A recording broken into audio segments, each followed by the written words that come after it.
મગરાજીનો આ વ્યક્તિના ત્રાસથી આ વ્યક્તિ બધાને હેરાન કરે છે અને 1.5 મહિને મારું 8 કિલો વજન ઘટી ગયું. ફેમસ થઈ ગયા, ફેમસ કરી એ માટે આયા બાળકોને તો વાલીઓને કેમ ના કહ્યું? બહુ હોશિયારી અહીંયા 4 જણા બહુ હોશિયારી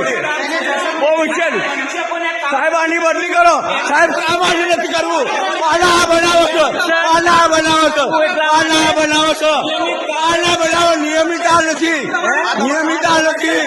અરે પાના બનાવે છે, અરે ગેરમાર્ગે દોડે છે. અરે ગમે તેઓ મારું